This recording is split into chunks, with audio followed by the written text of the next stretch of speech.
He is honestly an amazing human being and will never ever give up. I don't know how people like him function, let alone try and do good in the world, but he is incredible. So too my next guest, Rehman Abbasi, who fled Afghanistan, and this is his story. It's been 4 years since the Taliban took back control of Afghanistan, and my next guest, well, he lives that reality every day as someone who is fighting to try and change what is going on in his own country. He also had to leave Afghanistan. Rehman, thank you so much for joining me. Why did you have to flee your own country? Thank you very much, Erin. Thanks for this opportunity. I was a human rights defender in Afghanistan and also an international athlete in Taekwondo. And I had a non-for-profit organization in Afghanistan that support disadvantaged communities in Afghanistan, especially women and girls. And we empower women and girls through education, through sport. And this was one of the main reasons that Taliban target me and my family in Afghanistan. How scary was it when you realized that they were back in charge and that your life and the life of those people you love was in danger? Yeah, it was very dangerous time for me, for like millions of people in Afghanistan. When the 15th of August 2021, they took over Afghanistan, especially Kabul, and everyone was scared because they killed lots of people. They put in prison many people, and we were on those group that they're looking for us, and we were lucky that we hide ourselves and our family, and we evacuate from Afghanistan fast. How did you get out? Yeah, it was too difficult because there's a lots of organizations involved in my family evacuation from Afghanistan, especially Australian Olympic Committee and also International Olympic Committee. We moved from Afghanistan to Pakistan safely. After that, we stayed there for 4 months and we came to Australia. What is it like for women in Afghanistan now, 4 years into their rule?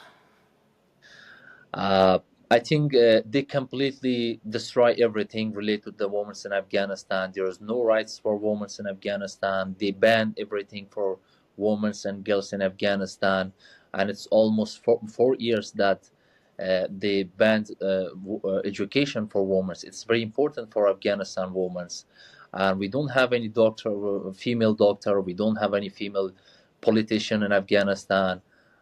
It's just means, and it's not actually means. It's just a group of terrorists and Taliban. They're controlling all over Afghanistan. Why do they hate women so much? And is it hate? What is it that drives this treating them not even as second-class citizens, but as nothing, basically? Uh, I think the main reason, in my opinion, they scared from the women because an educated woman never born a Talib. For that, they scared from that.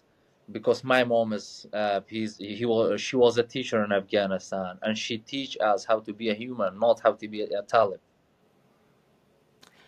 How can the world help? And I guess the first step in any of this is awareness and talking about it.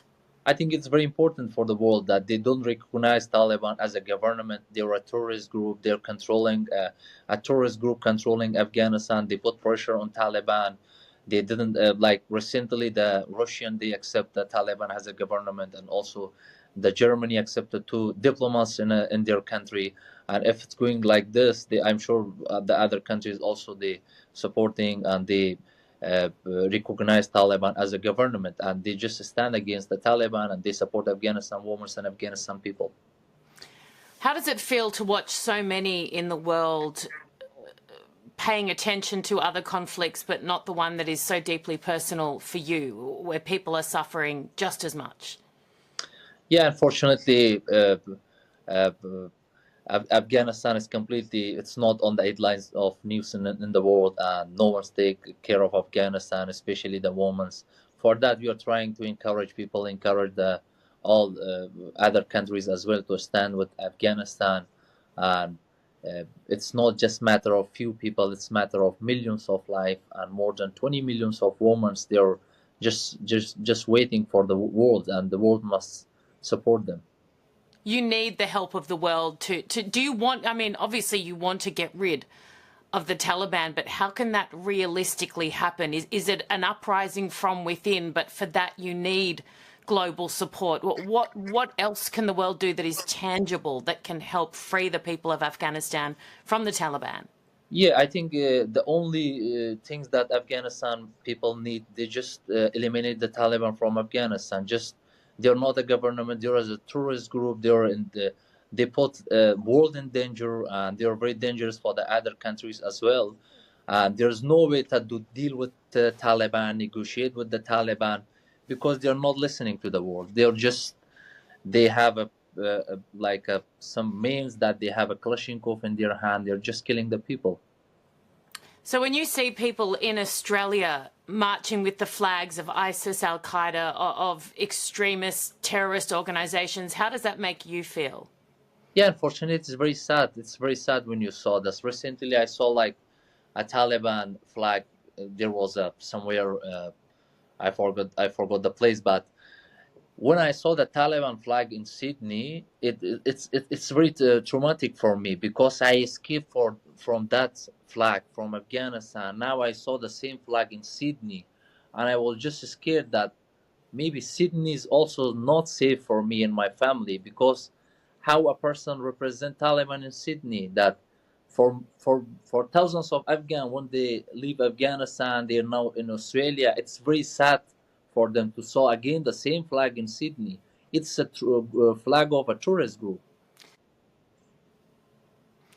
Do you still have women over there that are part of your family, women that you care about, and are you able to talk to them? Like, what is communication like?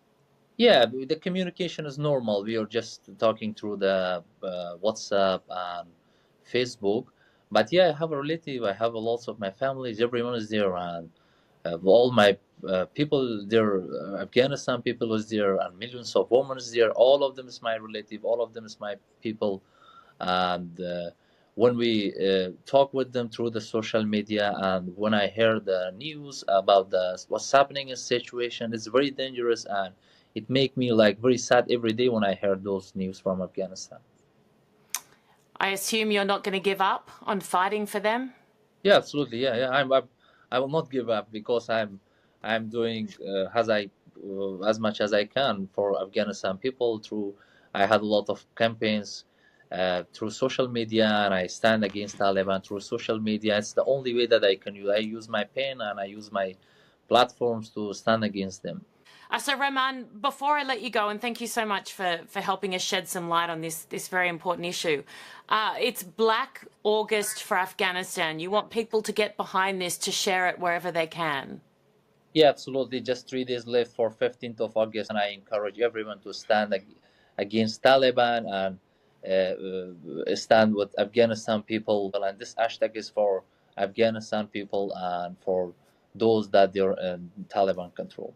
Thank you so much again for joining us. Really appreciate it. Thank you very much, Erin. Thank you very much. Thanks for your time.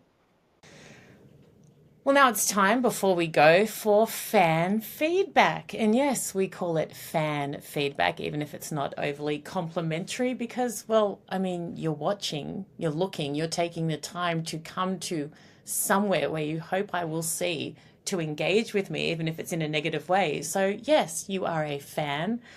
Let's start with X+Y+Z on X, who says, Erin now road testing her new crack whore in dungeon look. I just want to see her OnlyFans page.